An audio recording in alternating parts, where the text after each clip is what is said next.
going to also show some video that our reporter Olivia Rinaldi, who follows President Trump, shot on her phone. Oh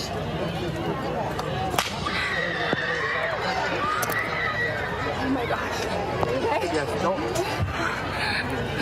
We're okay, we're okay, we're okay. When you're ready, on you. Move! Lay down.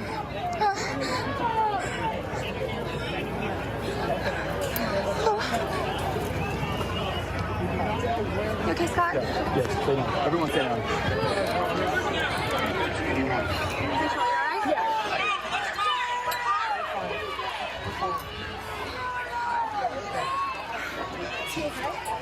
I can't see him. Where's our security, Jake? We're going to bring in now someone else who was there, Senate candidate David McCormick, Republican candidate from Pennsylvania.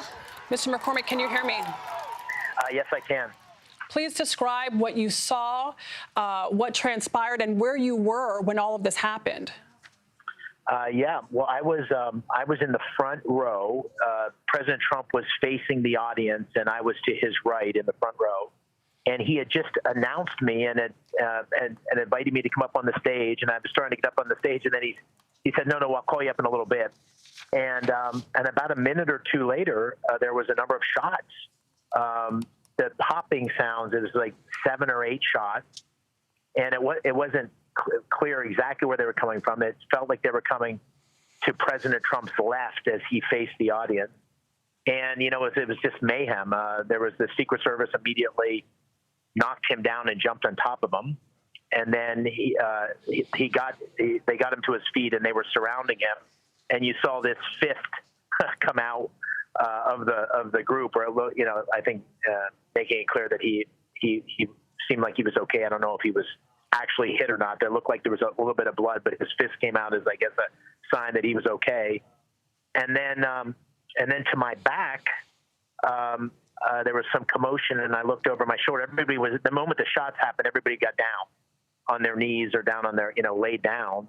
And unfortunately, someone to my rear in the bleachers had been hit.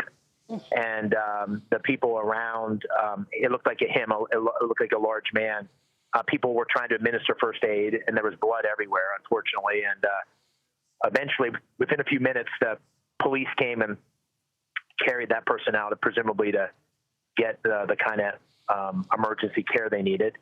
But it was obviously a very frightening moment. It was clear that the president was under attack, and it was clear that people were being hurt, and it wasn't clear whether there was one shooter or two shooters or whether they were done. And so you can imagine it was a crowd of 15,000 people. It seemed about 15,000 is what the law enforcement people had told us. And so you can imagine what kind of panic there was with this kind of horrible thing happening. And David, stay with us. You know, we just played video that showed that moment where everyone was crowded down. And in this crowd of thousands, everyone is just still, hardly moving as they react to what are the sounds of gunfire. People thought they were fireworks at first. Then it became clear that it was gunfire. From your vantage point, how far were you from the president? You were in the first row. And could you tell if he was grazed, perhaps? I know you said you're not sure if he took a direct hit, but describe for me from how close you were what you could tell happened in terms of his potential injuries. You know, I really couldn't tell. I did see just a little bit of blood as they were going around him, and then, as I said, I saw the fist come out.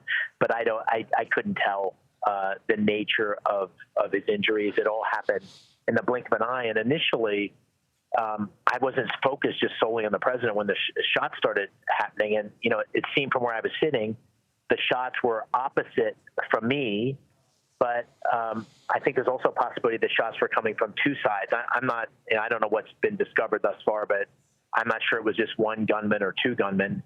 But clearly it was, it was an attack on and an assault on his life. And you know, the Secret Service almost acted instantaneously once the shot started, and were encircled him. Exactly. You see them encircling him. Clearly, their training kicking in. They're almost creating a perimeter around the former president, shielding him with their bodies. David, you describe, one of the former President Trump in front of you and then a person behind you who was hit. So these bullets could have been coming from any direction, or did you have any sense of where they were coming from? I know that you said that you weren't sure if they were coming from one place. Right. Well, it wasn't clear to me. From where I was sitting, it felt like the bullets probably came from across the other side of the crowd, because if they missed the president, then they would have hit somebody behind me or, someone in my part of the crowd. So I thought I heard shots coming from that direction, but others thought that they heard shots coming from other directions. And, I was a military person, so one of the things, it's not always easy to tell where the shots are originating from. So, it's, they weren't huge sounds. They weren't booming sounds. They sounded like almost a small caliber weapon. In moments of chaos like this, you always have to be careful you don't jump to conclusions. But I think they felt like they came from the president's left, from where I was sitting. And David, these events are loud. So for these sounds to pierce through the crowd and all of the noise, everyone reacting quickly, getting down. I mean, we've all been through lockdown training, unfortunately. Tell us a bit about the scene with the victim that you saw. Where did it appear that this person had been hit, and how severe were those injuries? It was really hard to tell. It was a lot of blood, so it wasn't clear where the bullet had struck him and how how severe the wound was. He looked to be unconscious, but even that's not entirely clear to me. But it was obviously a lot of blood, so I'm assuming he was pretty severely wounded, and I'm hoping and praying he's okay.